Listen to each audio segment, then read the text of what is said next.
6.4 special products, and then put the date, today's date, up in the corner. Just easier to find it if you need to. So 6.4 special products. And today is 1/19/21.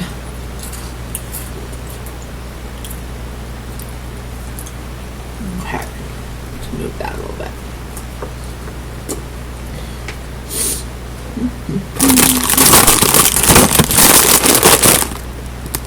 And if you guys can have your cameras on during notes, that will be helpful. Thank you, thank you. Okay. Let's see, what I want you to write down first would be this here. Okay, so when squaring a binomial, the exponent 2, which is this guy right here, means to multiply by itself. So if you're to see something that says x plus 3 in parentheses and then to the second power, you're just going to write it out like this, x plus 3 times x plus 3. That's called a binomial square pattern.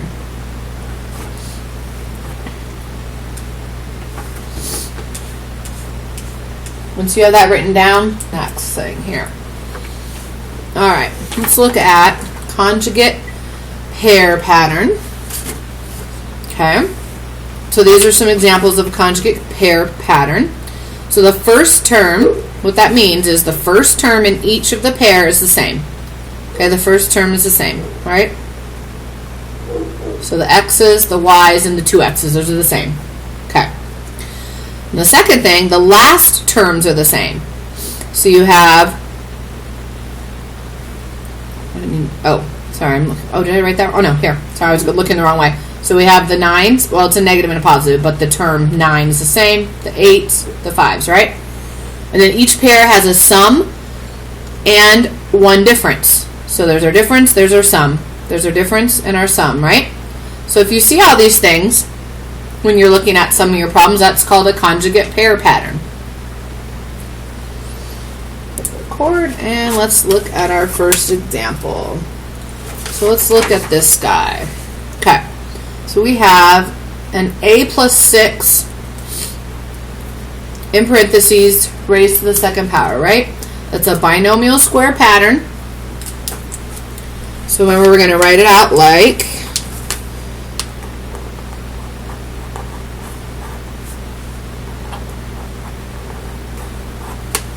that, because that 2 just means that we're multiplying it by itself, right?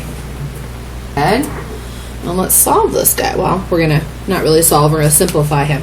So once we have it like that, written out, a plus b times a plus b, and we're just going to distribute the a through to both of these here, and then the b to both of those.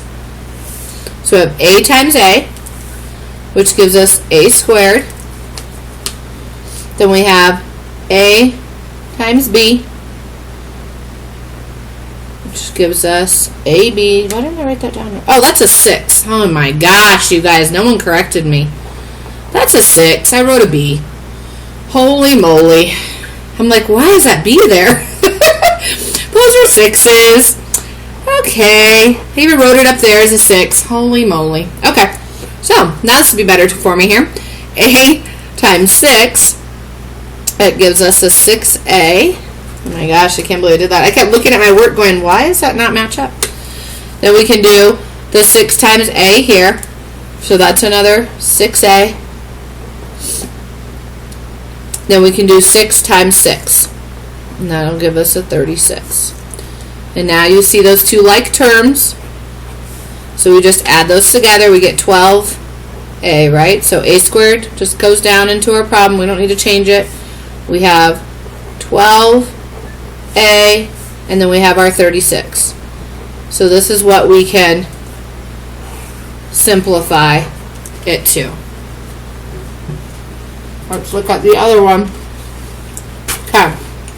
So we have 8x plus 2 raised to the second power. That again is a binomial square pattern.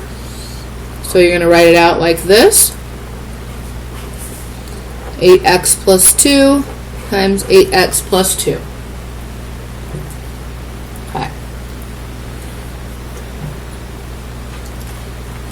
So remember, you're going to multiply this 8x by that one over there, and by that 2, and then you're going to multiply the 2 by all these, both those numbers. So 8 times 8, 64, and then we have our x times x, which gives us the x squared.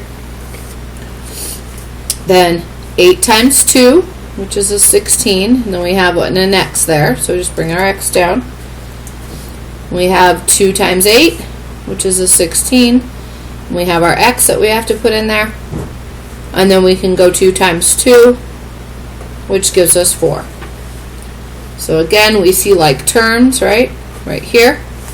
So we're going to say 64x squared. Then 16 plus 16, that gives us a 32. Put our x in there. And then we have to put in our plus 4. So simplified, we have 64x squared plus 32x plus 4. Any questions on that one? So those are both binomial square pattern examples.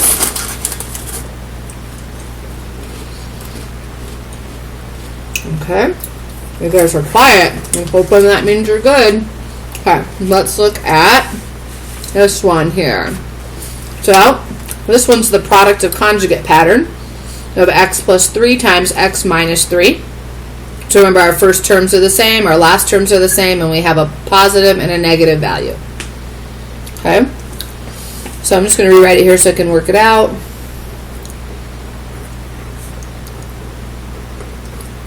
So we're just going to do the same thing as before. We're going to multiply that x by everything and multiply this 3 by everything in there. Okay.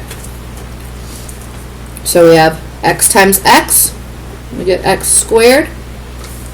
Then we have 3 times x gives us a positive 3x. Then we have, oh whoops, I skipped a number, didn't I? Oh no, it should be, technically it should be the negative because I should have gone to this one. But so I'm not making it messy, I'm just going to put it here. I just did it in the wrong order, sorry. Got ahead of myself. Okay, then our last number, 3 times negative 3 would give us a negative 9.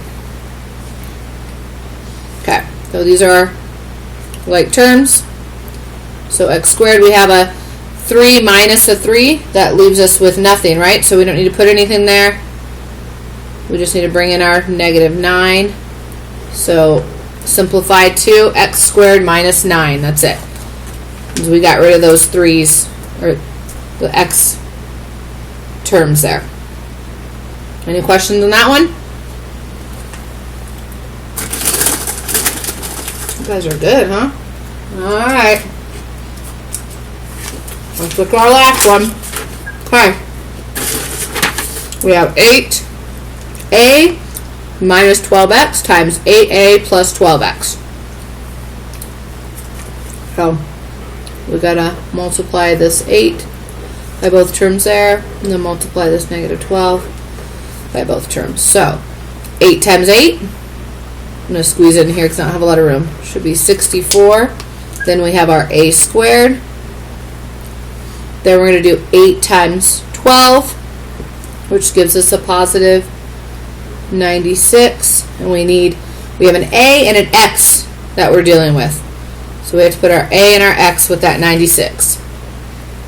Then we can go negative 12 times 8, which gives us a negative 96. And again, we have an x and an a, right? Doesn't matter which way I wrote it in there, it's the same thing.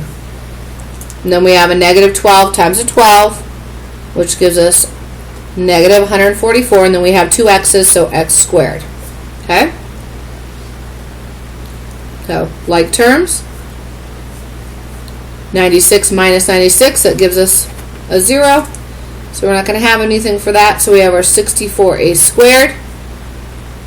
And then we have our minus 144x squared. So simplified, that is what we get on that one. Any questions, you guys? Have that pattern with a negative and a positive, you're always going to end up with just the 2 terms. And then the first set of examples where it's squared, that's when we just have to remember, be very careful and make sure you rewrite it as the two different parentheses. Because lots of times I have students that try to use like the exponent rules and just distribute that 2 in, and that doesn't work. Because that exponent rule only works when you have just multiplication. We have addition here, so you can't use that exponent rule and distribute that 2 in. Okay? So right now,